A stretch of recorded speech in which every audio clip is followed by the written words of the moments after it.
that's who you are.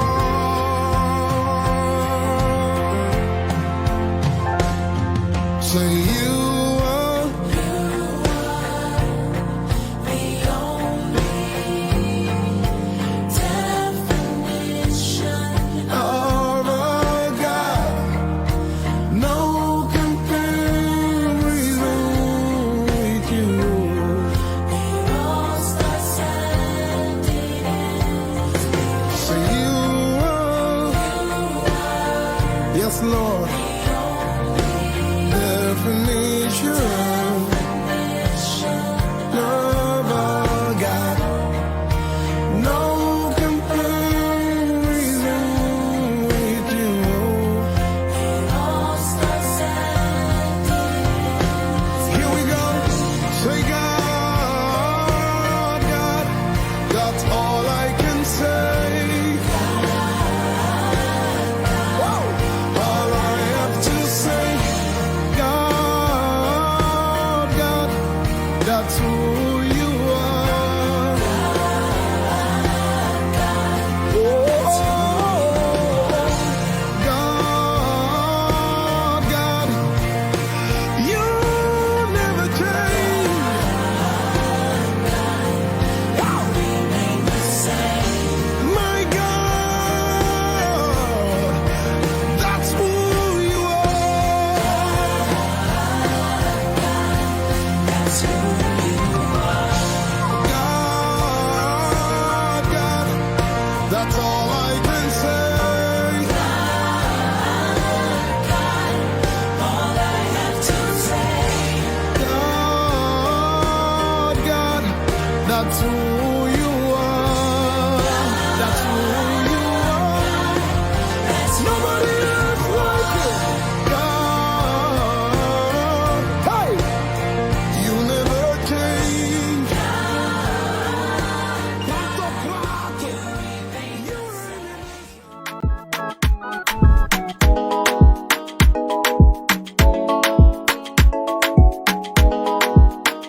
Hello, my fellow Nigerian countrymen from around the world. My name is Mr. EKELEME, NWADICHE, OKPECHI, UKOUMUNNE. I am one of the originators of this wonderful platform, the One Nation, One Voice platform. I have a vision for this wonderful country. Think about it. In every state, we have a plethora of untapped mineral resources. We don't just have oil. We don't need to be dependent on just oil. And on top of that, we have an engine room that most nations, especially Western nations, would be jealous of. We have 200 million people who are ingenuitive, inventive, hardworking, and entrepreneurial. And they are aged between 18 to 35, at least 65 to 70%. I say it again, most nations would be most envious of that fact. And this is the reason why I have such a vision, because I know that even though we are multiple tribes, multiple languages, I know that if we stand together, even with those multiple religions, if we stand together and work together, we can make Nigeria an economic superpower. And I say it again, we can make Nigeria an economic superpower. We have been given everything. All we need now is to come together and work together. And that's the reason why I launched this platform, because I want all of you from around the world to participate with me, to discuss with me, to pose questions, to answer questions. Let's do it as one people, having one vision, one goal. We are not the only country that has done it. And I say has done it because we're going to do it. Switzerland has managed to do it. They've got multiple religions and they have multiple ethnic groups, and they have managed to stand as one and be a prosperous nation. China has managed to do it. They have multiple languages, again, multiple ethnic groups, even though you probably think they're all Chinese, multiple ethnic groups, multiple dialects, 1.2 billion people, and they have managed to do it. India has managed to do it. Multiple religions, multiple ethnic groups, multiple tongues, and there are 1.1 billion people, and they have managed to do it. It's time for us as Nigerians to rise. Hence the reason for this platform. Let's join together, let's work together, and let us make Nigeria great.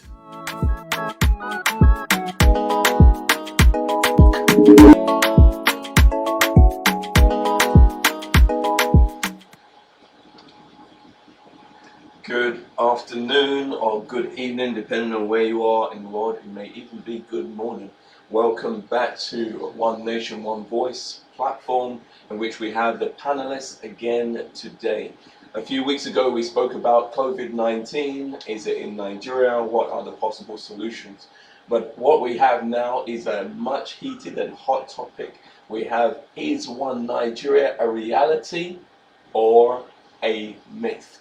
Trust me, there are so many different opinions coming out from everywhere, and I've been receiving them from different groups, or shall I say different people from different regions, and I have to say that I personally have been excited and entertained to see what their comments were. So keep on posting those comments. But let's speak about the panelists that we have, because time is always of the essence. We have, to my left-hand side, we have a man of God, Dr. David King. He is Dr. David King, sorry, plural. He is the founder of the Charisma Christian Commission Worldwide in Kaduna. He hails from, we'll say, from Igbo heritage. However, he speaks both Yoruba and Hausa because he resides also in the north. He is currently an impartation leader around the world, and he is the president of the Charisma Bible College in, I presume, in Kaduna. We are most honored to have you. Thank you. And to my right, we have Mr. Emmanuel, and I'm going to try to pronounce the name properly. Danwude, and he is a human resources specialist here in Canada. He also, I mean, we truly have Wazobia here, though. His dad is Yoruba, and his mother is Delta Igbo. And then to his right, we have the champ. The champ is here. No, the champ is Jesus. So, but we have the current Canadian cruiserweight Muay Thai boxing champion, Mr. Hassan Hosseini, and he's again, like I said, I want to touch on this because it's important. His dad is Hausa from Kaduna area, and his mother is from Imo State, making her Igbo. So we have a truly, I would say, multilingual and almost multi-ethnic group here today. So let's look at the history of Nigeria. We're going to be covering over 3 episodes this particular topic, because to do it justice, I do not believe you can cover it in 1 hour. I don't believe you can cover it in 1 episode. So we have broken it down. So even if you don't hear some of the questions that you would like to be answered in this episode, post the questions and hopefully we will address them in the next 2 episodes following. Now, we base it on the history of Nigeria. So, and this is a very contentious, as I said, it's a very contentious subject. But we know that the British formulated, if you want to call it that, they formulated what we would now call the country Nigeria. Yes, we did gain independence in 1960, but when we look at the history, how it came about is that the British came in. The first protectorate that they ever formed was the Niger Protectorate. And that's interesting. The Niger Protectorate, why? Because they saw that it had oil, and that was the area that they first formed. They first formed it in 1884. The following year, in 1885, there was the Berlin Conference. And for those of you that don't know what the Berlin Conference was, that was where all the Western powers, or we call them Western powers, Western European nations, came and sat down together and basically said, this is how we're going to carve up Africa. I know, it sounds ludicrous, but that's the truth. That's what they did. They said, this is how we're going to carve up Africa. This part will belong to Germany, this part will belong to France, this part will belong to Portugal, and this part will belong to England. It is really crazy when you think about the things that the colonialists did in the past. And then in 1900, we have the forming of the Southern Protectorate, which now encompassed the Niger Protectorate and also what was the Southern region. So it would have included everywhere from what we call Igbo land, Yoruba land. And again, not to seem prideful, because it's very important that we understand that even though there are the three main tribes, the Igbos, the Hausas, the Fulanese, which is another tribe, and the Yorubas, or so let's say four main tribes. Those are not the only tribes, right? 60 million people, which is 30% of Nigeria's population, are actually other ethnic groups. So it's important for us to recognize that as well. And in 1914, Lord Lugard formed what we now call Nigeria. What is interesting is before he formed it, the Royal Niger Company, which has now been taken in and integrated by Unilever, which is still in Nigeria. We won't talk about that too much now, but before that time, before 1914, the Royal Niger Company actually sold the territory of Nigeria for £865,000, which obviously in this time would probably be about 40 billion. But what I'm saying is, again, it's interesting how those things work. So what I want to ask, a question that I would like to ask is this. We know that the British formulated what we call that landmass, Nigeria. They lumped together 250 different ethnic groups, people with different cultures, and some of those cultures could be argued that they don't work well in unison. I personally believe that you can work with anyone, but let's say some people will say that you cannot work in unison with certain cultures. I don't agree with that, like I said, but nevertheless, let's base it on that.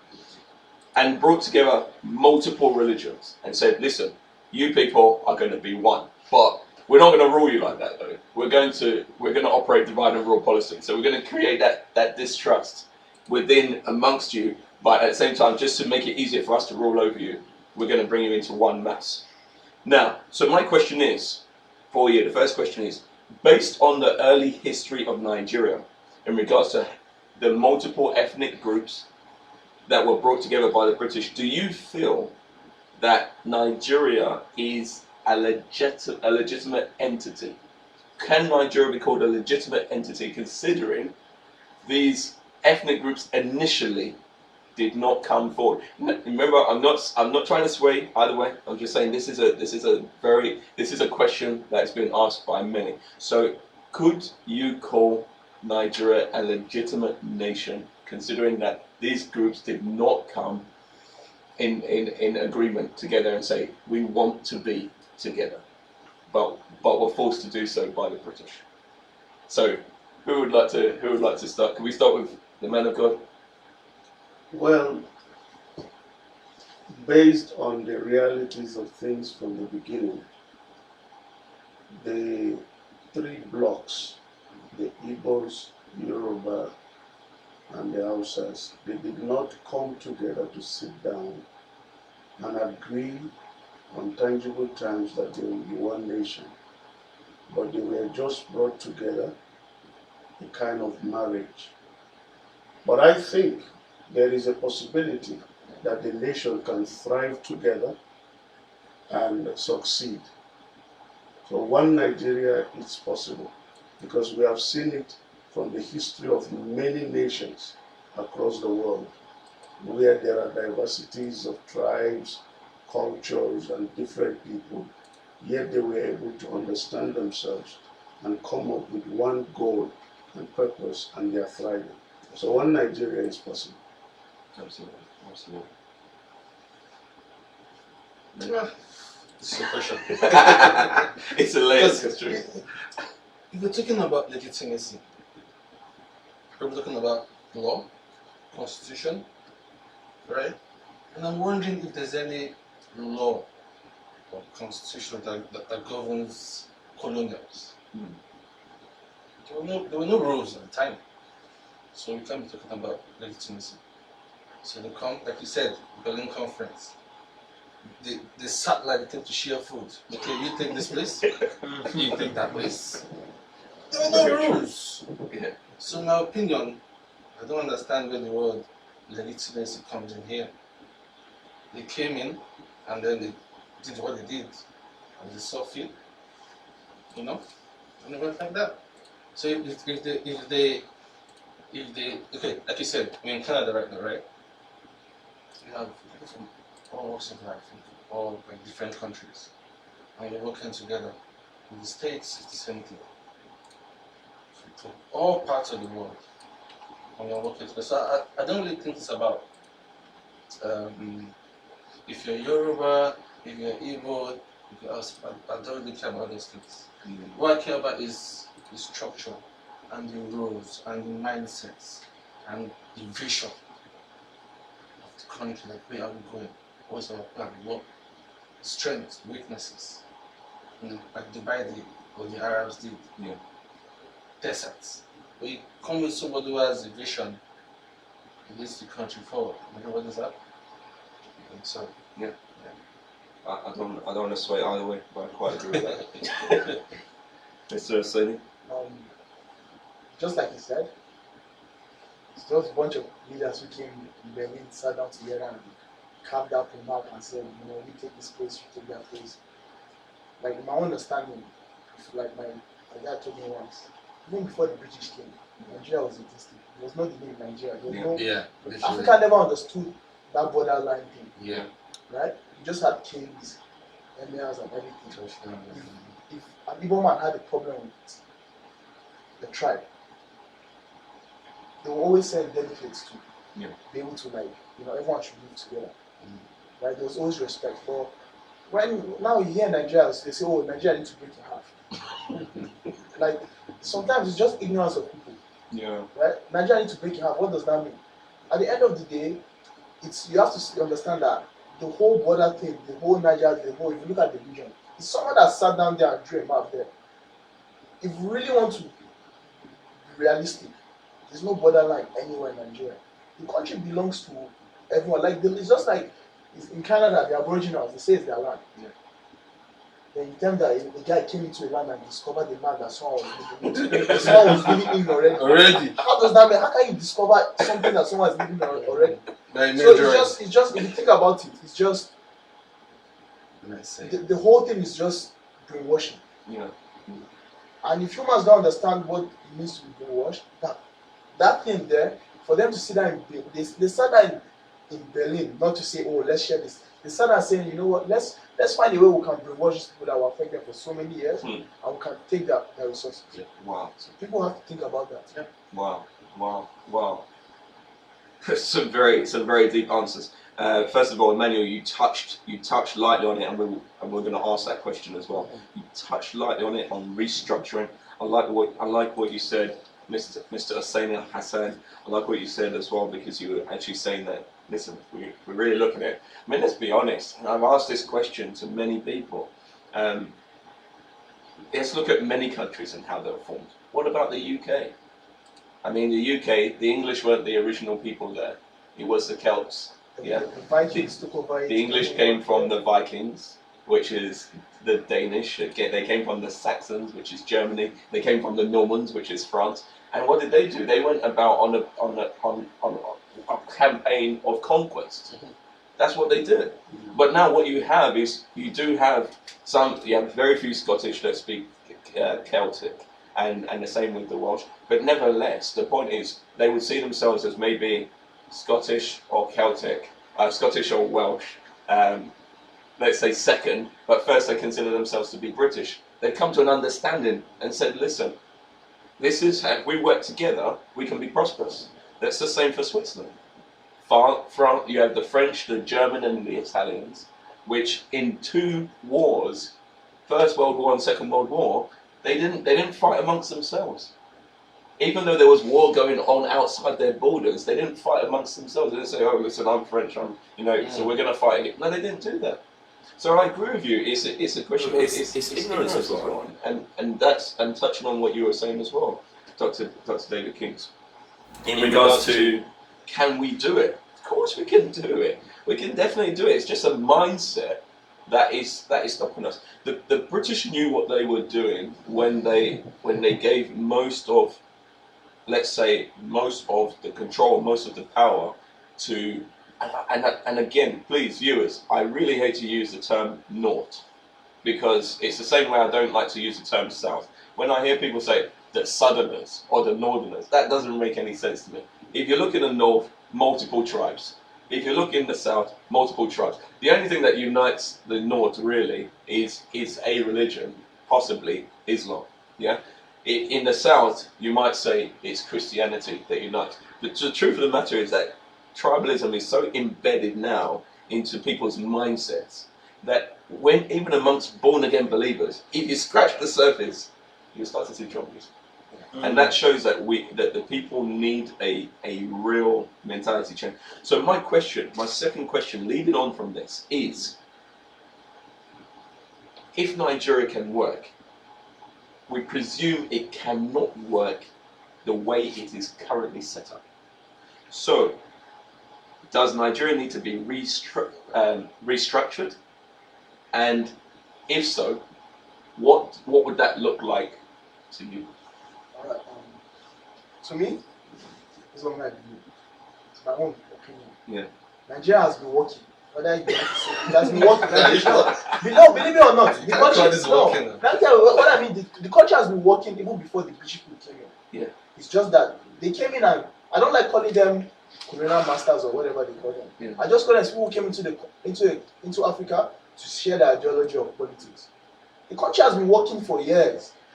How do you, like you said, the north is Islam. That's Kaduna State was occupied by Ariwa. If you want to go back to history, if you go to Kaduna, there's Kaduna North and South. There's a lot of people in Kaduna State who are Christians, but they're born and raised in Kaduna State. But it's because those days the Emir Ariwa is like Ilori. Even Kaduna itself does not belong to the Hausas.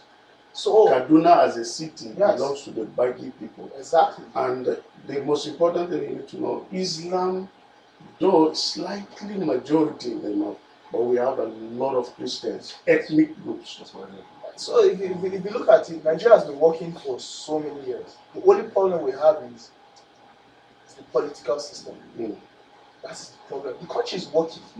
Yeah, It's just politics in anywhere of the world is issues.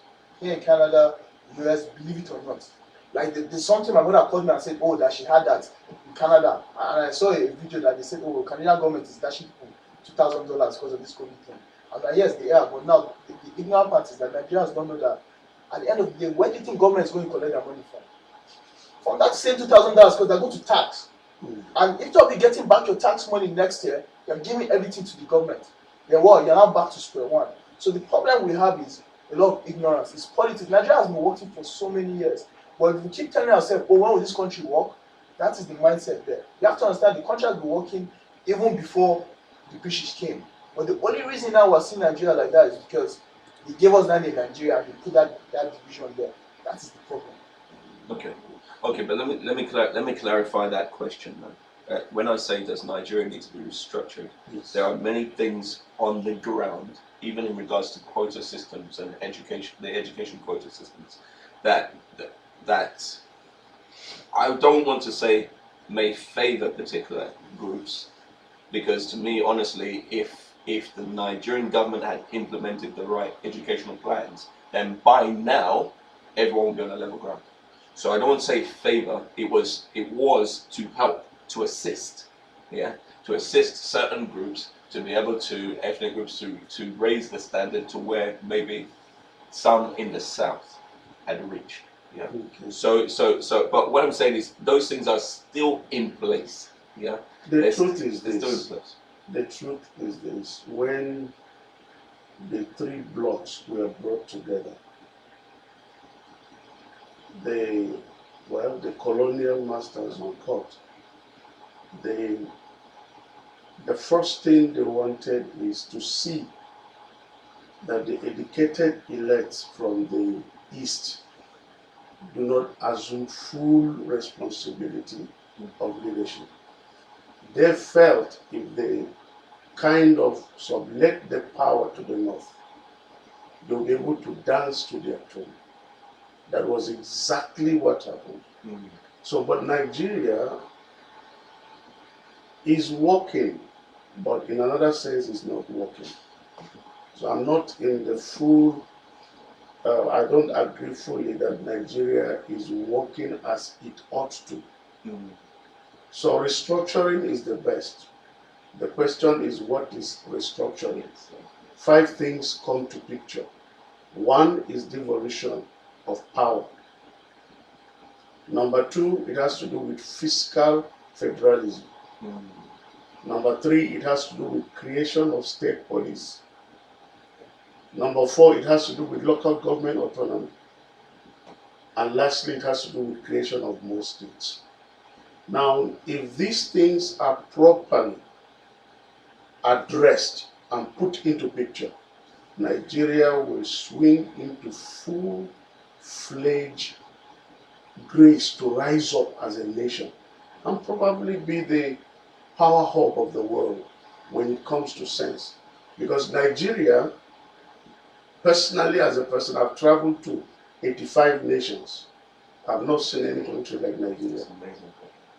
Nigeria is where you find potentials in full-fledged, men that have brain, men that are useful, but only few cliques assume the responsibility of leadership.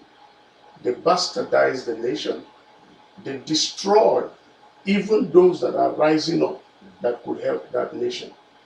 So Nigeria can work. Now take, for example, the problem we are having right now on ground with the leadership of Buhari. You will discover that there is lopsided appointments. Secondly, there is increase in poverty. And thirdly, there is growing insecurity. Now, if it is structured, if the nation is structured or restructured, you will discover that these things will go down. Now, just 2 days ago, the governors of the northern states now agreed what the former emir, the one that was removed recently, he has been clamoring for that. He said, don't put these young boys to the street, the Almajiris. They are the ones that will give us headache tomorrow. And they were looking at him as if he was a foolish leader. He has spoken to the nation not once. Everybody, those who have understanding, liked him. But permit me to use this word, the foolish ones hated him, that he's trying to brag about. And probably these are some of the reasons why they removed him. But now, few days ago, about 2 or 3 days ago, all the governors in the north agreed that they are going to abolish Almajiri system. And that will be better. But then, even if they abolish the Almajiri system, we are still remaining on the same level. Restructuring is the most important, the thing that will work for our great nation. Nigeria is a great country. We can be one, but let restructuring be in place. I totally agree. In my opinion, Nigeria is not working. Nigeria is in a total mess. Thank you. Because we have to be honest with ourselves. If it's working, it won't be here. Exactly. That's one The thing I'm saying. country is in shambles. Okay, just look at how different countries of the world have handled COVID-19. Right? So you have countries who have taken responsibility. We have countries like Canada here, where we have the mayor, the prime minister giving us daily, talking to us daily. Right? And then we have a country like Nigeria where Femi Adesina, we come out and say, oh, the president has spoken to us twice in a month. What else do you want? Leaders who don't take responsibility, and they're not even ashamed about it. Ghana, our neighbors, president came out and said, oh, for the next 3 months, full power supply, water supply, no payments. Nobody's going to pay. No relief factors like that. And people didn't clamour for it. The government took responsibility, came out, and did something like that. Canada came out and said, oh, give everybody $2,000. You know, to try and ease the pain of the people. But in Nigeria, we are forcing our president to come and talk to us. What are you doing? Begging him. You are begging him to come and talk to us. Because I feel like you can't tell me Nigeria is wicked. When people are suffering. Some people say, oh, they are giving palliatives, and they come to give one whole loaf of bread. They are giving bread to everybody. Won't they pay rent? And you keep them at home. There's no power supply. There's no water supply. And we say we have a country that is working. And you call that working? People are suffering. People are dying every day. The health system is in shambles. Like total shambles. That's not a country. And like you just said, restructuring is the only way forward. And we have to look inwards, not just as Nigerians, as Africans, and say, looking at our people, how we think, how we are, which system should work for us. That's why I like the Chinese and the Asians. You don't just go out copying the West and copying whatever America does. Because what they have, we might not have. Their strengths might be our weaknesses and vice versa. China has probably said, oh, maybe socialism might be the way for us. A system where everybody uses the same thing. We're not going to have both private hospitals and public hospitals. There's going to be one public hospital. So you put in a minister of health, you're going to make sure you fix it, because if you don't fix it, the whole family can also die from mismanagement. That's true. If you don't fix the school system, your own child will not be educated too. Not in Nigeria where you have the Minister of Education, for instance. You come in, you mess up the whole system, you steal all the money, and then go build a private university or a private school, and then you and all your rich friends go there. And we call that a working country. They don't even get punished. They don't get punished. In some of these Asian countries, death penalty for corruption. That's how serious it is. So if you don't begin to look inwards and try and find a system that will work for Africa and Nigeria as a people, then we will never, I can guarantee you that we will never reach our full potential. Like I said, try to do this at home. That's to look inwards to produce. But at the end of the day, don't you feel that it's the citizens in Nigeria that are comfortable with what's happening? No. It's all No, part of they- it. Let us not Everybody get, has a share of blame. let us not get too off the focus, because we only have a certain amount of time for this episode. We are going to cover some of these things as we go forward, so let's not get too off focus. What I want to say quickly is you gave some valid and construct examples of how you could restructure. I would say at this point in time, I personally don't necessarily believe in taking power from the center. It works while you have the kind of governance that we've had in the last how many decades. Are you sure? Just excuse me 1 second, Emmanuel. It works well in those regards. It works well in that regards because at this point in time, let's put it this way: if you have more power at the center, it's being mismanaged. But the truth of the matter is that the mentality of the people that we have at the center are most often the same mentality that we have in all those in the local government areas. It's not necessarily any different. Now, don't get me wrong. Like I said to you before, Emmanuel, there are going to be exceptions of the fact. There is always exceptions of the fact. You might find, you might find people in a few in the Senate. You might find a few in the House of Reps. You might find a few governors. But in general, the truth of the matter is that the same mentality you find there at the top is petered down elsewhere.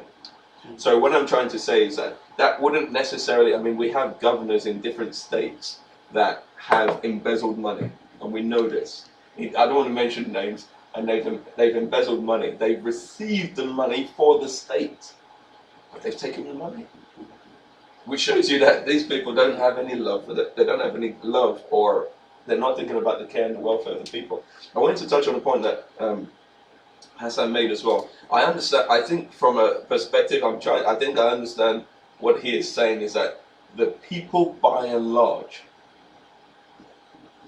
And I've even heard this from somebody actually who's on one side supporting the effort, on the other. But the people by and large somehow get along. If that's what you're trying to say, you have to elaborate for me. But maybe you're saying that by and large, an Igbo man can go, an Igbo man or someone from Edo can go to Imo State. He can set up a business, and he can get along with the community that dwells there. If you're saying that by and large we get on, then I presume that's what you mean by it's working. But if you talk about how things are being managed, then I think we can definitely say Yeah, what I it's mean not is working. like, if you look at it in the lower sense, yeah, like from the average man in Nigeria can go to another state, or if you go to the market in Kaduna, Yeah. like Igbo women who sell vegetables, they sell everything, like the banana market and everything like that. Those are still ladies who are still adding to the economy. Yeah. Or you go to like where they sell cow. You see a guy from Edo there selling cow and everything, living alongside with his household brother. Right. So what I mean, like when I say the country isn't working, it's from the political system. Yeah.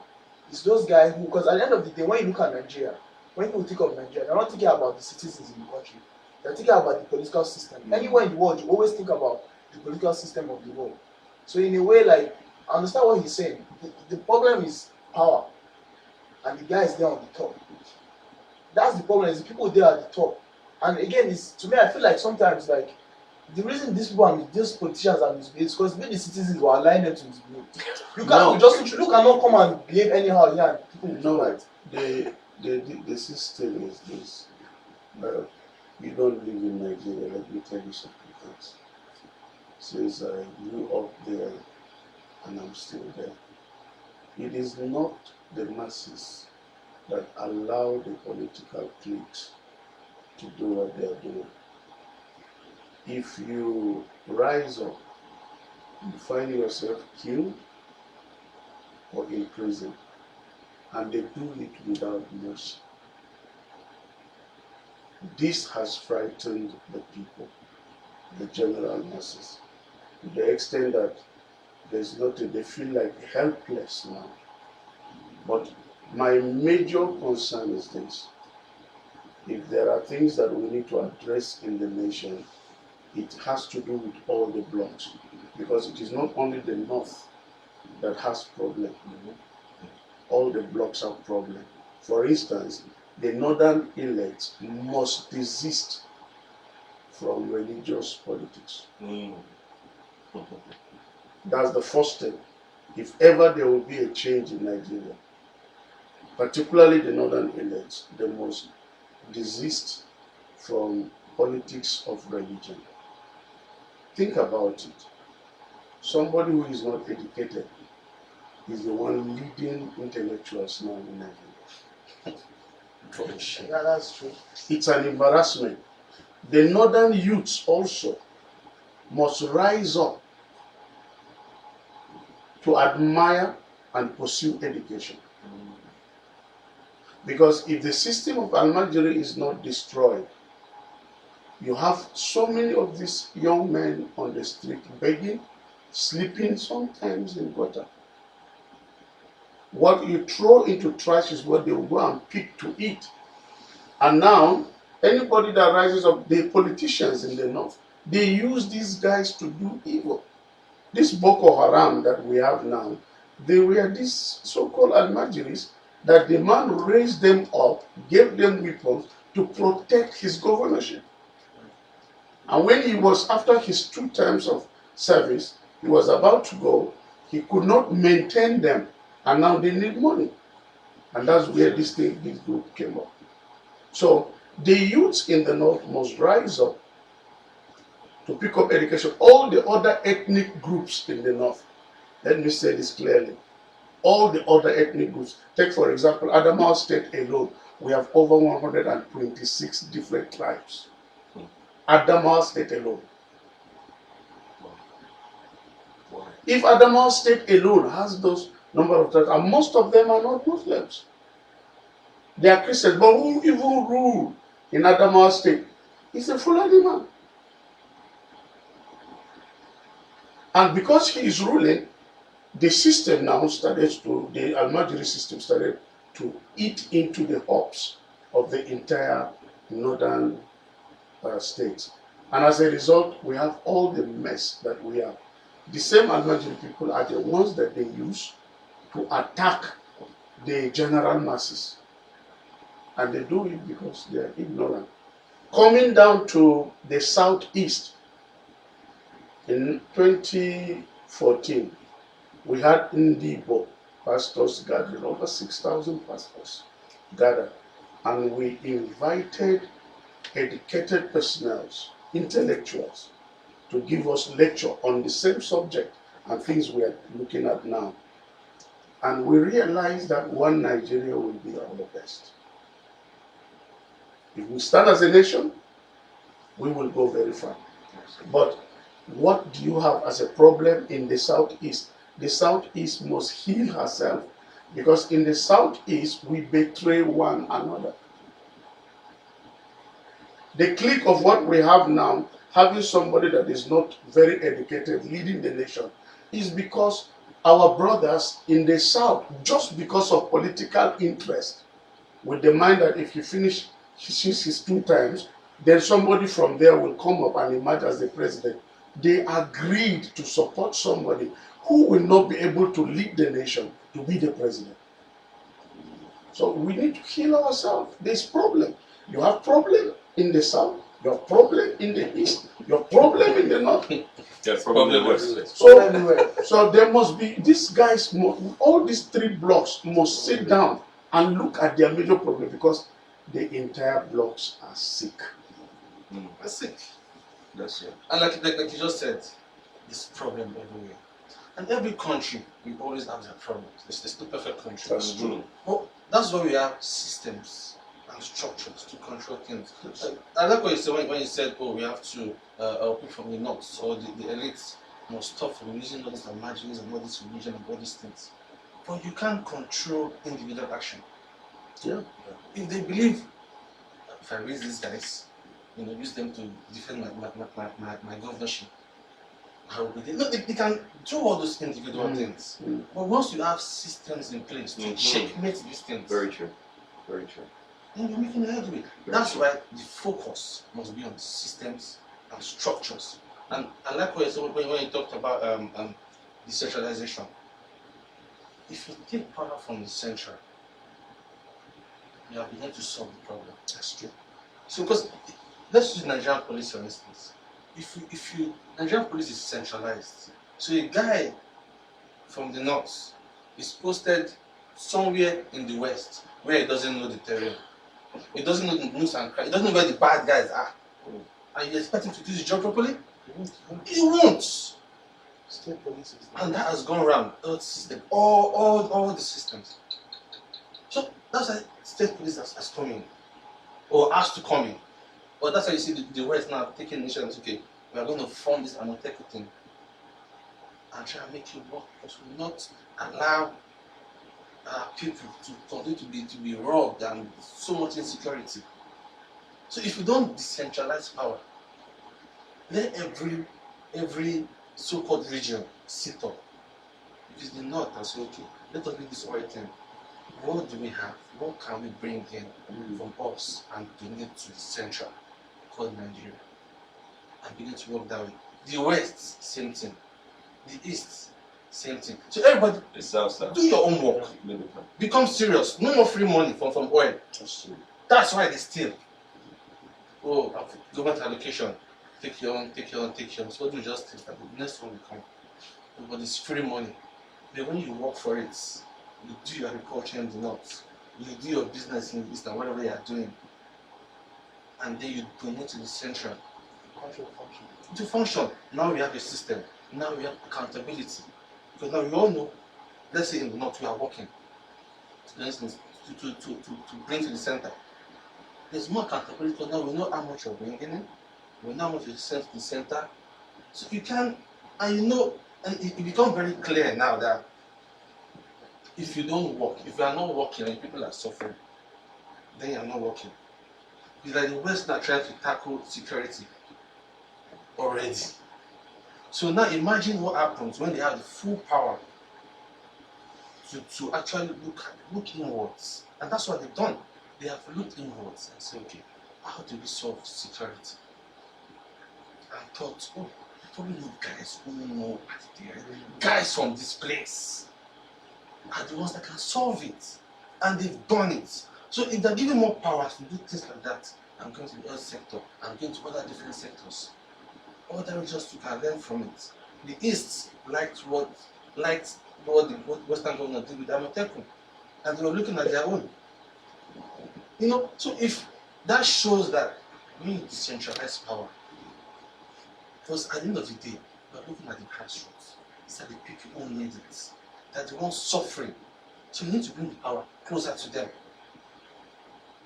When you leave it at the center, Doesn't work. it doesn't work. It just breeds corruption and breeds all this nonsense. They don't really understand it. There's a northern president, for instance, or some of these ministers who are not even chosen out of, you know, because you ask yourself, who is Minister of Health, for instance? You want to expect someone who has been with medical, who's probably a doctor, who understands what the health stuff means. Well, in Nigeria, they probably do it by geopolitical zone. But it's okay, you're going to push as president. When you get there, these are the lists of ministers. This one's put his son, that one put his cousin. And they don't really care about who is competent, who can actually do this job. So when you decentralize, Things change. things change. So within your region now, nobody's looking at where you're coming from. We are all Northerners. So that's not the issue now. So who is competent within us to do this job? Can I interject, because we're going to go into a video. I'd like to say that first of all, it shouldn't, and I say this again, you've been to 85 countries, you've seen how those countries operate. Some of them are operating effectively, efficiently, and some of them are probably not. But it shouldn't really matter where. I'll give you an example. If you're just speaking about a police commissioner, it shouldn't really matter where an individual comes from, hails from. Even if I'm not from the West, I'm not from Europe, I'm not from a part of Yoruba land, and I have to go into that part of Yoruba land. If the systems are working efficiently, that means the intelligence on the ground is also working efficiently. Do you see what I'm trying to say? So if the systems are working efficiently, it won't really make too much difference where that individual comes from. Now, okay, let me give you an example. Let me give you an example. There's always, I'm just going to give a brief example. In the army, for instance, this is all armies, but I'm going to give an example of British Army. In the British Army, the lieutenant may have gone to Sandhurst. He went to Sandhurst, let's put it that way. And that's officer college. But the warrant officers that didn't go to Sandhurst have more understanding in terms of on the ground many times than the lieutenant has. And he makes use of those warrant officers. So that's the same thing now for that example now. That police commissioner, even if he's coming from the north and the system's already in place, the intelligence gathering is already in place, the people that he has around him very likely are maybe locals or know that area. Do you see what I'm trying to say? So again, it's down to wisdom how he operates with that individual. But I think what we're saying is ultimately that does Nigeria need to be restructured? It needs to be restructured. There's no doubt about it. We will touch on this again in the second episode because it is important to look at again how it can be restructured. I think that is important to look at. But let's look at. I want to show some video that this is this Sadona of Sokoto speaking. I believe it was around 1964 period, and he was actually speaking to a British journalist. And let's just have a look at what he was saying. One thing I've noticed, Premier, while I've been here, is that Northerners seem to have, I might almost call it, obsession about the Igbos. Could you perhaps explain that to me? Well, the Igbos are more or less the type of people whose desire is mainly to dominate everybody. If they go to a village, to a town, they want to monopolize everything in that area. If you put them in a labor camp as a laborer, within a year they will try to emerge as headman of that camp, and so on. Well, in the past, our people were not alive to their responsibilities, because you can see from our northernization policy that in 1952, when I came here, there weren't 10 northerners in our civil service here. Then I tried to have it northernized, and now all important posts are being held by northerners. Is this policy of filling all key posts in the north solely with northerners and not with other Nigerians a temporary or permanent one? In actual fact, what it is a northerner first. If you can't get a northerner, then we take an expatriate like yourself on contract. If we can't, then we can employ another Nigerian, but on contract too. This is going to be permanent, I should say, as far as I can foresee, because it will be rather dangerous to see the number of boys who are now turning from all our learning institutions coming out with having no work to do. I'm sure whichever government of the day might be, it will feel rather embarrassed, and it might even lead to bloodshed. Doesn't this damage the idea, sir, of all people in all regions in Nigeria being fellow citizens of one country? Well, it might, but you are, I mean, new to our region, but how many northerners are employed in the east or in the west? The answer is no. And if there are, there may be 10 laborers employed only in the two regions. Yeah. You heard it there from the video there of the Sadona Sokoto, and still may soul, may rest, because you know what I'm sure you all know what happened in 1966. But the reason why we touched on this video is to show that there are, and it's not just, and again, I want to make this clear, it's not just elitists that in the north. There are people in Nigeria that have invested interests that don't even want to see Nigeria stand. They don't want to see the masses go past their $2 a day, and that's what we have to look at. So unfortunately, the British, who again, like I said, utilized, let's say, or gave more control to the north because they were operating on a feudal system, and it was far easier for them to control that feudal system or control the north than it would have been for them to control, let's say, the southerners. Nevertheless, what you now find is that the elitists took on that psychology, and they were still operating with it. So we can't, again, we're not going to touch too much on that. I want to go into something else here. In 1966, there was, as we know, there was a coup by Major Chukwuma Kaduna Nzogu. And when you look at his excerpt, when you look at what he said, it definitely seemed like it was a nationalist coup.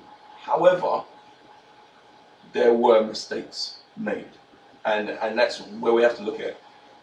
Sadona Sokoto was killed.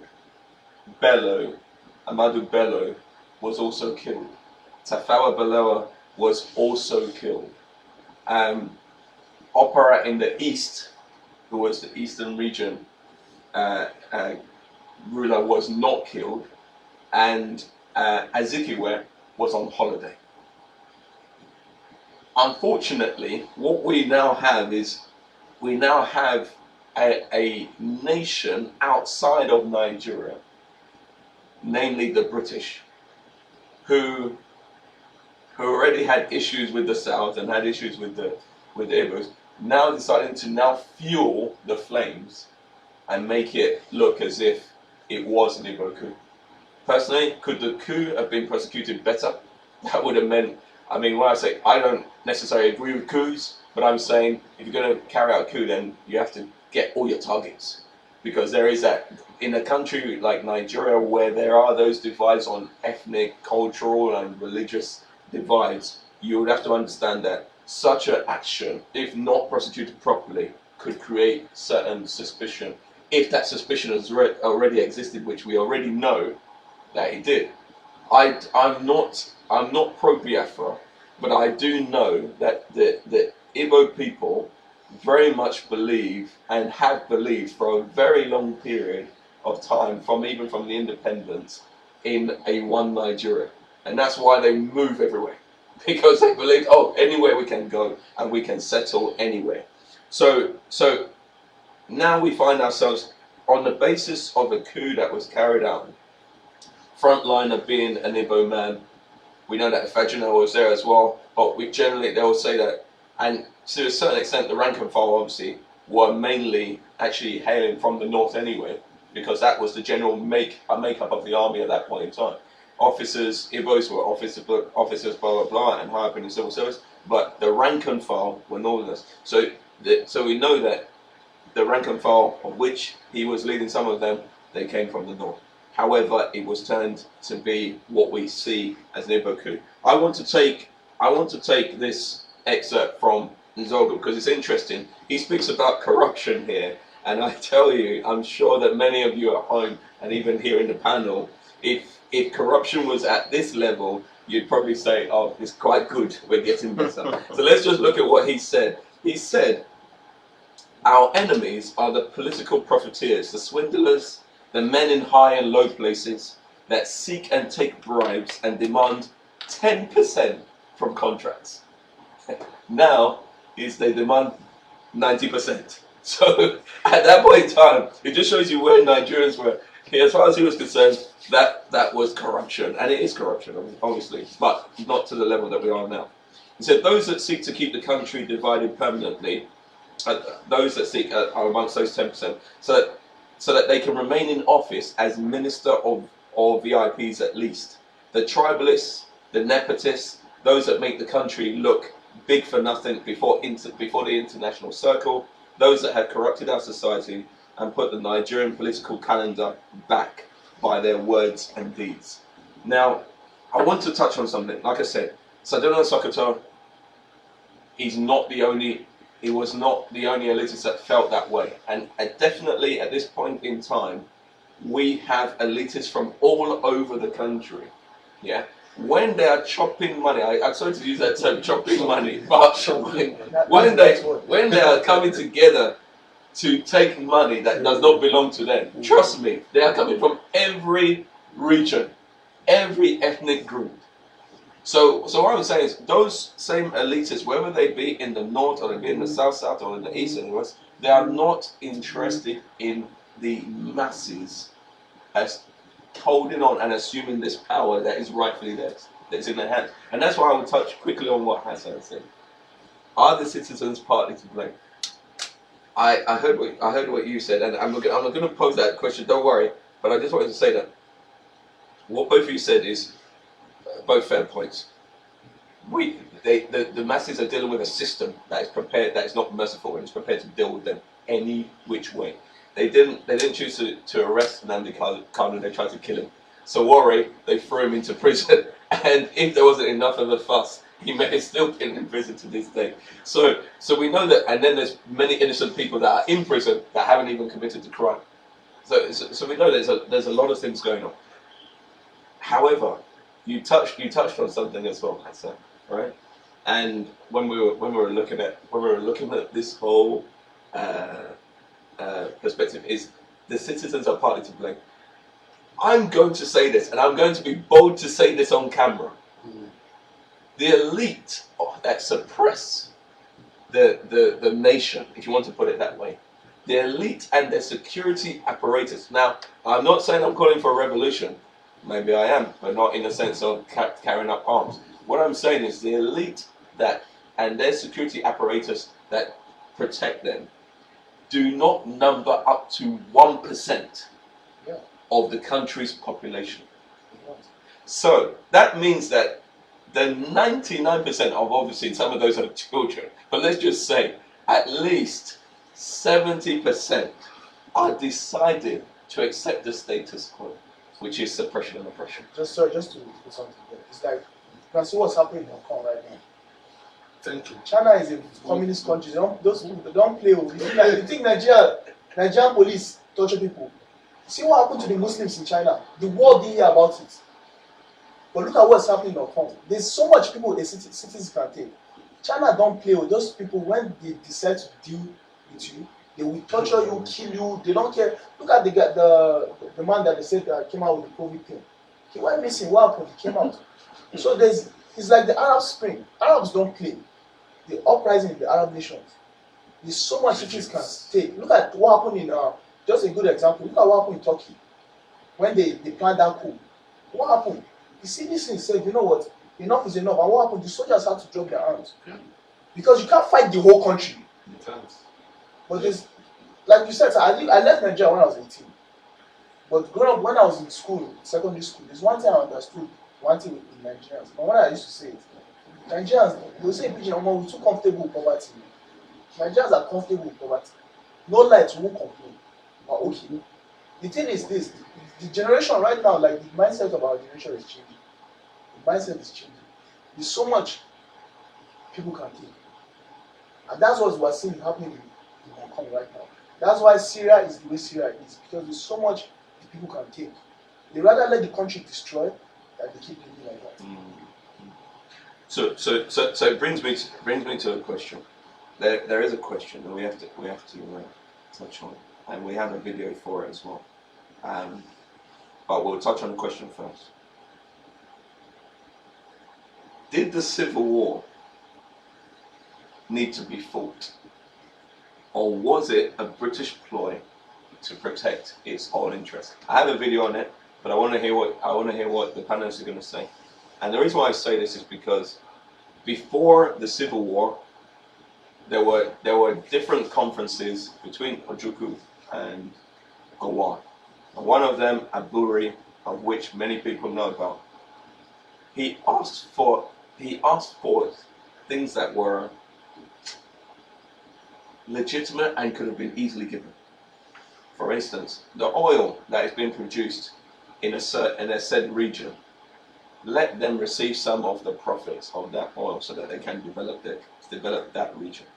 Now, I think this is important to remember that the eastern region at that point in time included cross rivers as well. So what you now call Delta and cross rivers, it actually included those areas as well. That was also included in the eastern region. So he was saying, look, the oil is coming from here, but the people are not seeing anything.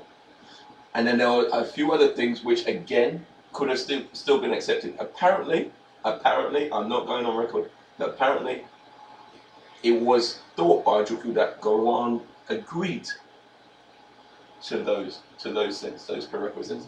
But apparently when he went back, he then said he didn't agree, and then it led to the Civil War. So it wasn't just based on money, but it was based on security and many other things. So my question is, did the Civil War need to be fought, or was it a British, let's say a British ploy from the beginning to taint a said ethnic group, and then the British also saying, don't allow them to secede, go to war over it because they had their own oil interests in so. We don't need to fight another civil war. The last one we had was so devastating, and there are several reasons why we don't need to fight civil war. I believe that the nation can come up to terms and agreements that will help herself. But the major challenge that we are having is not even the issue of thinking of civil war. It's the deep-rooted corruption in the entire hearts of the nation. Secondly, as I earlier said, it is this religious politics. Now, the British wanted to overload the nation with the minority, few so-called leaders from the north, who may not even know much about leadership, to lead the nation because they felt a kind of threat from the educated ones from the south and west and east. I mean west and east. That was their major problem. Till date, this is the problem we are having. The major problem we are having is we are politically passe on court. We have obtained our freedom, but till now we are not mentally. We are still mentally colonized. 100%. Yeah, definitely. So this is where we have great challenges in the nation. The civil war, we don't need to fight it. There are simple things we need to do. But the question The was, most should it actually have been fought? Did it need to have been fought? No. Not. Should there be a certain not necessary. We wouldn't have fought that civil war. It wasn't necessary. There would have been a way out. But that's what I'm saying. Because the moment that thing happened, they were pumped from outside, remote controlled. I'm talking about the North now. See, they have cheated you, they have killed your people. If you don't act, you're finished. And they were wise enough, tally up along with the south, the other part of the nation, the West, and they agreed together to make sure they bring the Indians down to submit. So, but it wasn't easy. You remember the last word during after the coup, after the civil war: no victor, no vanquish. That was it. So the still major problem we are having now, it has to do with these illiterates that we have governing us.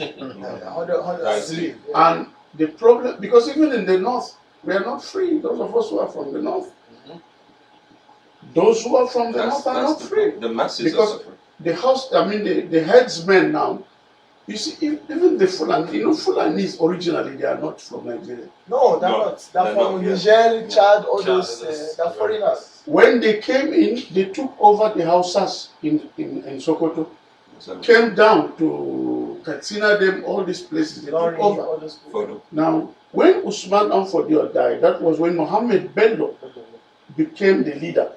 And then he now was so political in mind. He was a kind of aggressive expansionist. He told everyone that was around, you pick up a flag, wherever you go and you conquer, you become the emir there. So Mohammed Ibrahim Zaki took the flag. He came down through Lokoja, then conquered Lokoja aside, conquered Ilorin, established a leader there, came up and he wanted to go to Benin. He was able to reach to Auchi.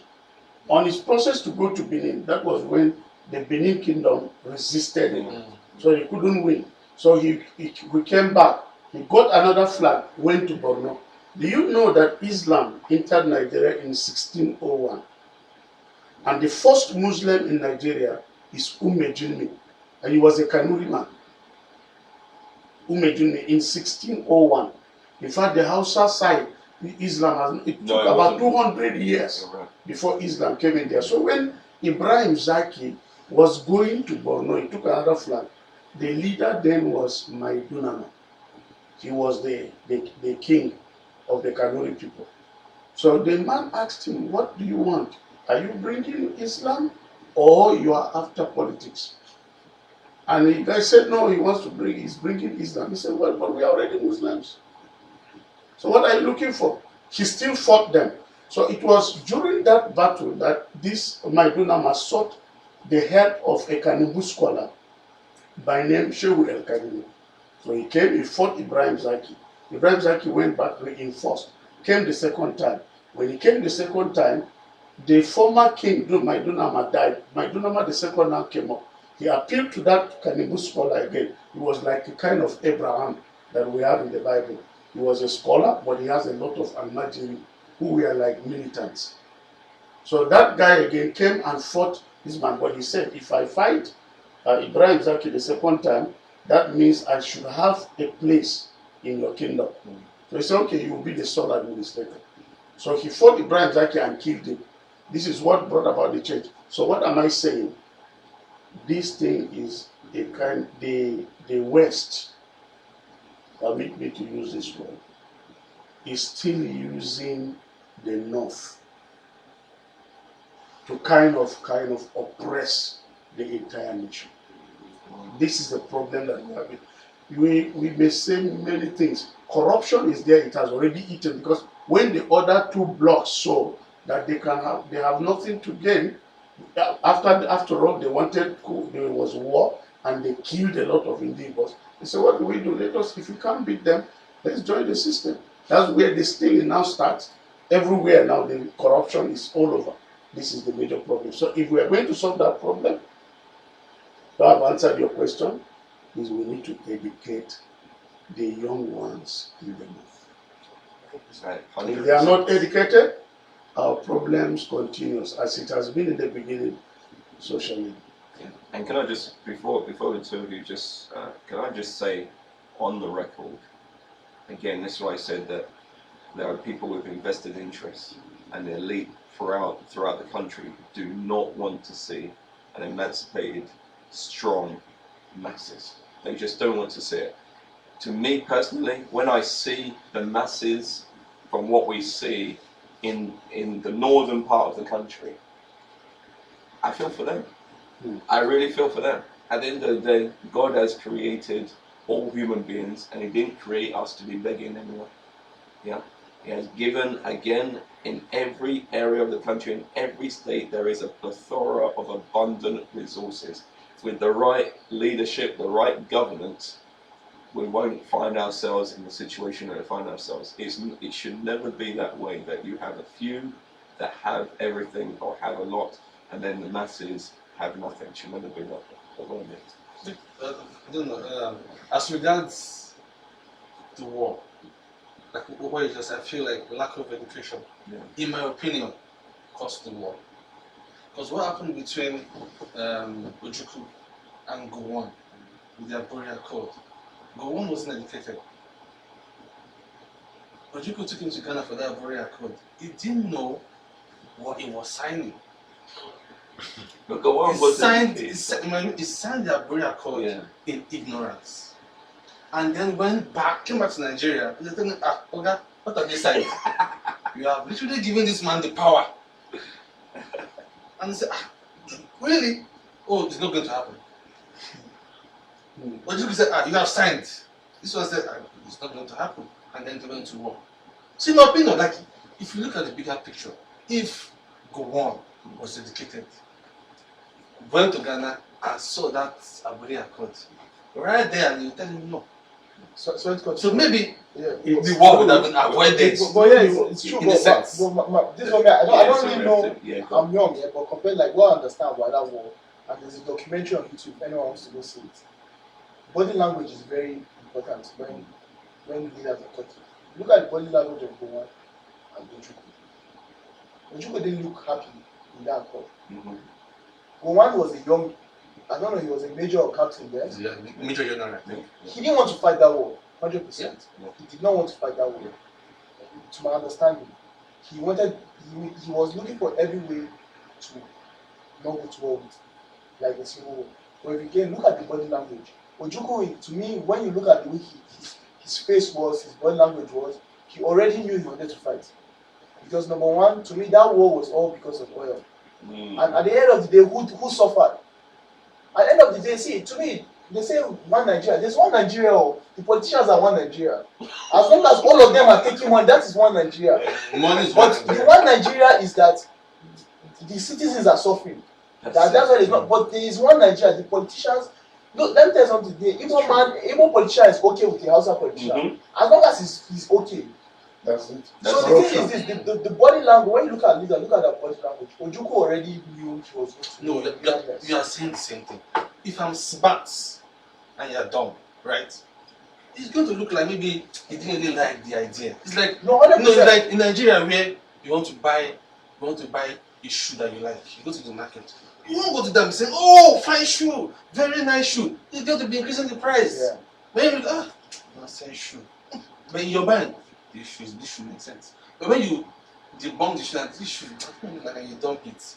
Yeah, so just offer me silly price. No, but most likely will agree. So just to add something. Yeah. Ojukwu was a very well experienced soldier. Very educated too. Educated. He went to England, Intelligent trained also. and all that. Yeah. Ogun was a young officer. So you have to understand this. When he goes back, it's just like, for example, a president, he has superiors. Not superiors, sorry, he has cabinets, right? People who advise him. As a young officer, obviously he was a puppet. When he goes back, That's right. he's a puppet. That's the word. You touched on it. Exactly, he's a puppet. That's He's not the one making that. That's why when he went Thank there, you. when he went to Ghana, like I said, body language is very important. Thank you. He was happy that, you know what, it's going to be peace now. We're not going to go to war in Nigeria. But when he goes back, remember he has to answer to generals. No, but it was the head of state. He is. That doesn't mean that. It's just like, for example, Abacha was the president who was controlling things behind the scene. He still IDP because IDP put him there. As long as in the military, there's always superior. No, in the military, there are always superiors. There's always a rule you follow. He is the head of state, doesn't mean he's the one controlling everything. Gentlemen, it's military rule. It's military, right? And once you are the head of state, you are in control. You are in charge. Do you understand? Go on. was not Amen. educated. He didn't understand what he was Time saying. is going. We have to. Sorry. I have to interrupt you, gentlemen. Time is going. We have to get into the next video and the last question. We will touch on this. We can touch on it in the next episode. Trust me, people are at home. They're watching. We don't want to keep them too long. So let's watch this video and then we'll end with the final question on the song. 60s, many of Britain's former colonies were being torn apart by civil war. In Nigeria, the federal government were fighting a vicious campaign to stop Biafra from seceding. The British government was secretly supplying the federal side with weapons. Their aim was to protect Britain's oil interests in Nigeria. But the Sunday Telegraph printed an internal government report which exposed this, and there was an outcry. The man who leaked the report was an idealistic young journalist, Jonathan Aitken. If you had known in advance how much trouble it would have caused, would you once again have passed on that report to the Sunday Telegraph? Well, my goodness, that's a difficult question. I think the answer really is this, that given that situation of that ghastly war going on, and given the fact that I believed I received that information in good faith, I think it was my duty as a journalist, and indeed as a citizen of this country, to pass on that information. So I think the real answer is yes, I would do it again. There were protests throughout Africa. Britain was seen as helping the Nigerian government to pursue a policy of genocide. The scandal also split opinion in Britain. Should we stop sending arms to Nigeria? Whether this would have any effect or not, should we stop sending them now? Yes. Hugh Fraser. To my mind, it's a very simple, and the answer is yes. The alternative is, as proposed by people like Woodrow Wyatt, an MP in the Times today, is to keep up with the Russians. This is morally absolutely intolerable. It's politically inept. Your policy is losing out. You're making a fool of ourselves throughout the world. The people are regarding this country with moral obloquy. It's not this merely question. The policy has failed. If we don't supply arms to the Nigerian government, the Russians are going to go on doing it. The Russians have told the Nigerian government that whatever happens, they're going to see them through to victory. Well, is it wise that we should allow the whole of this vast area, with 52 million people in it, with more oil in it than Kuwait, to fall into the hands of the Russians? I mean, it's absolutely crazy. The federal government won, helped by the British arms. But the resulting scandal... So, for those of you at home, you've seen the video. Don't think there's much really to speak about that, and maybe in the future I will touch more on that. Again, I don't want to go back too further, but before the Civil War, there was also revenge attacks on Easterners, mainly Igbos, in the programs. And again, through different times in northern cities, there have been, like Kano in 1990, there have been attacks against Igbos as well. However, so that leads us to our question, our final question from myself. However, we do have some questions that have been asked by people that are viewing, so we'll try to answer those as well. But the final question I'm posing today is it possible for Nigerians to operate as a unified entity, considering that there are 250 different, at least 250 different ethnic groups, multiple cultures, and multiple religions? Is it possible? Very, very possible. 100%. Because look at Canada, India, Sri Lanka, people with different religions, and the country still coexisting.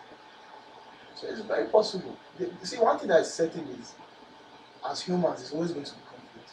But the problem is, the thing is, how do you solve that conflict? It's coming round people. So it's, we say, oh, can we live, or we're 250, that's nonsense. It's possible. Black, white, everyone live together. Countries do trade together, so it's very possible. Yeah, it's possible for Nigeria to run as one nation. But the possibility is determined by certain factors. One, we have to define who we are. Secondly, we have to establish a purpose for the nation. In other words, a vision. The nation must have a vision. Thirdly, we need to know that it is not the North that is the enemy of Nigeria. Neither is it the Igbos or Yorubas. The enemy of Nigeria, please, I say it again with joy, is the West.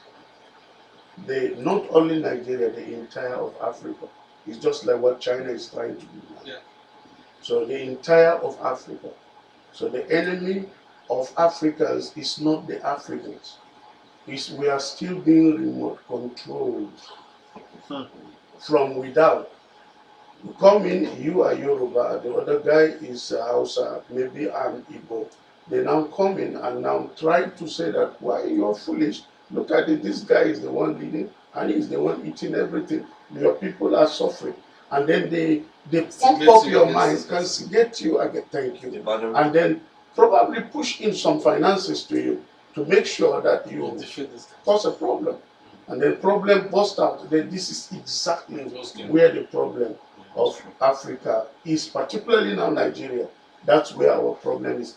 Even this present leadership, the first time, he wouldn't have been able to beat Jonathan. It is still the West that gave away for this present man that is on the throne to come up. So, but Nigeria, we can be one. We will and we can. But it may take us some time, but definitely we are going to get it solved. It is my prayer that the world will remove its hand from Africa. Africa is, that's where life is. That's where almost everything started. So you talk about mineral resources and wealth, it's in Africa. So almost everybody wants to get a piece of it. Yeah. And in the process of getting a piece of it, they try to make sure that we fight one another. It's terrible. It's terrible. Do you want to yeah. 100%. I feel like as long as there's fairness and justice, we have a good structured system where everybody's happy. That once it's fair and there's justice, I think we can be one. And you know what, gentlemen, I get the chance to touch on that as well. So I'm going to say wholeheartedly, 200%, I believe that we can operate in unity as a nation. I mean, I haven't gone too much into my background. We'll speak about that, in other broadcasts. However, I want to just leave this little thing with you before we go into these questions from those who are watching. In the Western world, in Nigeria, you may see yourselves as, one might say I'm from Edo, one might say I'm Ijo, one might say I'm this, one might say I'm that. In the Western world, at best, they see you as a black person. They don't know, the majority of them do not know, even if you give your name, they wouldn't even know if you were Igbo, Yoruba, Hausa, Edo, Kanuri, they just wouldn't know. And that is at best. At worst, they see you with a derogatory name, derogatory label. So I would say again, for me personally, when I'm in Nigeria, I don't, even when I'm outside of Nigeria, I just see a Nigerian, I don't care where he's from, I'm so happy to see him. My wife she will testify, I'm just so happy to see them because it's a Nigerian. That's where we need to get to. We need to get to that place, especially because we consider ourselves to be very religious or spiritual. If we believe we're religious or spiritual, then we have to know that we have one creator and he created all human beings. So that is now on you. The onus is on you now to be able to operate with other human beings, not just based on culture or tongue. Yeah. And I'll just say quickly, I'll just say one thing that I said to my wife as well. I said, if it's based on culture, and this is not a slant to anyone who believes in Oduduwa or even those who believe that there should be secession in other areas. But what I would say is that if it's based on tongue and culture and the food you eat, then why do you find people from the same ethnic group fighting, killing each other, and divorcing each other? Surely if you eat what's amala and iwedu, and you're both eating amala and iwedu, and you're from the same tongue speaking Yoruba, surely you should be in unity. If you're not in unity, it shows that it's a human condition and not down to ethnic group. So we have a few questions from the viewers. We'll try to take them. Okay, I thought when I do, is there a way to? You can just read it to us. You can just read it to us, please. This is from Olajide Olabode. It says, yeah, agreed. The elites. So I should answer that. So we need to visit the foundation of Niger. And if we're talking about restructuring, what is the first step to achieve that? And which arm of government will give it the first shot? No government is ready to take responsibility. Okay, gentlemen, does anyone want to start, or can I start? Can I start with that? That's what we're praying for. That's what we're praying for. That visionary leader that would come in and say, okay, let's restructure. Yeah. You know, because I don't know, like South Africa, for instance, shambles, there are other problems, and it just took Mandela to come in for 4 years and be like, okay, let's be at peace, let's be one. One man drove his vision from the top all the way down to the people, and we're able to do it. Right? So I feel like that's what, and that's why it has to happen. The restructuring has to happen for us to be able to drive a vision for Nigeria. First of all, can I would say that first of all, that question is quite loaded. It is quite loaded. I'm seeing different questions here, but based on the question, what is the first? Which arm of government? Yeah. What is the first step? Yeah. What is the first step, and which arm of government? I don't even want to look. First of all, before you restructure, and I'm going to go. Yeah, I'll say this. Before you restructure, the key thing that we need to face on the ground right now is that we have approximately 200 million people who many do not know the potential of Nigeria. The only potential they seem to base it on is oil. No, oil is far. Just if you have an opportunity, go and look at every state in the federation. There is a plethora. Gold, diamonds, cocoa, rubber, gemsite. I mean, literally, I'm not joking, Nigeria is self-sufficient. We can close our borders and just export. So my point is, before we speak about restructuring, we have to get the people changed, get their mentality turned around to the point that they understand that it's worth restructuring. That's what they say. Yeah. How? Okay. How do we do it? Number one, you said change the mindset. Yeah.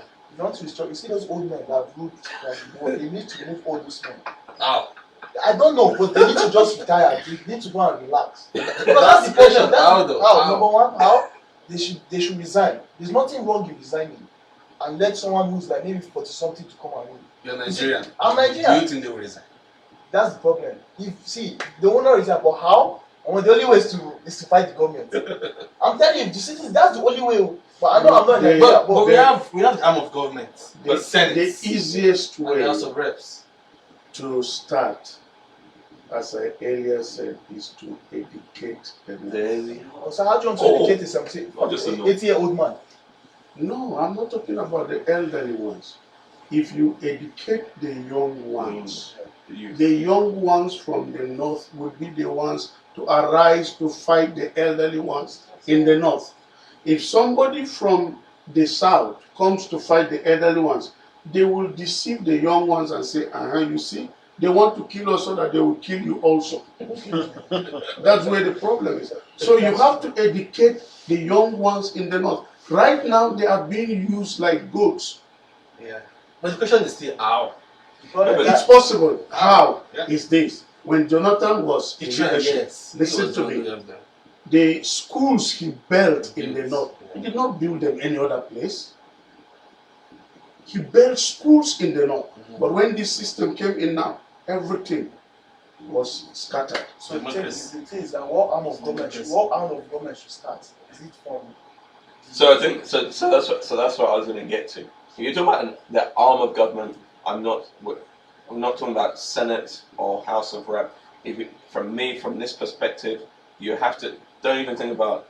It has nothing to do with law enforcement. It's not about law enforcement. This is about education, and this is about information. Nice. So that is the first. In fact, that's the most powerful weapon you have in Nigeria right now. If you really are leading a visionary movement, you need to re-educate people. Once the people, see, for instance, now I said the power is in the hands of the people, but the people don't know they have the power. But once they understand they have the power, things start to change. So education and information, which is the same thing. So if you say arm of government, it's the military. Well, in the south and west, the people know that they have the power. In the north, I am from the north. Yeah. I live in the north. Yeah. They do not know. Now, when Boko Haram came and President Jonathan then rose up to tackle the issue, all the northern elites rose up. You are killing our sons. And now it is when the problem is there, it is their son now that is the leader, and they can't talk. And yet they are not doing anything. But by the way, they know those who are fueling them to fight the nations. So you just have to educate them. When the young ones in the north are educated, they will rise up and tell them, shut up. Our problem is not Igbos. Our problem is not the Yorubas. Our problem is you. You are the one joining us together. And then they will do it. Yeah. But that's what I'm saying. If those guys have the information, that's education already. Thank you. So they need to have access to that information, re-educate themselves, change their mindsets, and then the change can come from there. One nation. Yeah, because if they don't get, you can say to educate them, okay, good luck trying. Trying to get rid of all the whole imaginary stuff, building schools, building everything. What did the system to do? Democracy came, brought him out, and brought in someone very, very incompetent. And then we're making progress this way, and then we went back. I think we're making progress too when we are going. Yeah. Oh, yeah, did very well. But as I earlier said, you see, when we talk about the restructuring issue, the first thing, even though we have answered these questions indirectly in our speech, the major challenge is that let us know who are we, what is our problem, where are we going as a nation. You define these things, the problem is solved. Our enemy is not your Hausa, our enemy is not Yoruba, our enemy is not Indigo, our enemy is without. They are remote controlling and bringing us to fight each other. That until we identify this and know it, we will not get out. That means even we as a nation need re-education. Thank you. That's true, yeah. You need re-education. Let's see what's going on. And on that note, gentlemen, this is where we're going to round off. We're back to the studio. You've heard it all from the panelists. Do you know what? To be honest with you, I have thoroughly enjoyed this segment, and I can't wait till next week and the following week. I'll continue to say what I keep on saying, that is that Nigeria will be, not can it be, not may it be, not if it, no, Nigeria will be an economic superpower.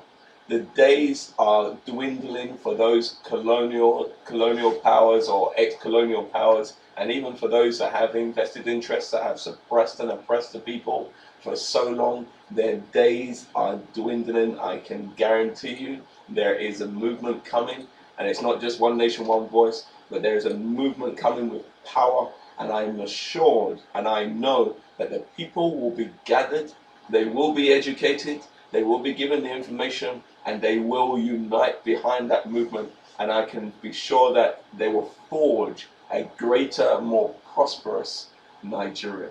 So on that note, we can't wait to see you next week. If you have any further questions, please post them to the page, and whoever is on the panel at that point in time, we will try to answer them at the end. But thank you so much for your participation. We can't do it without you.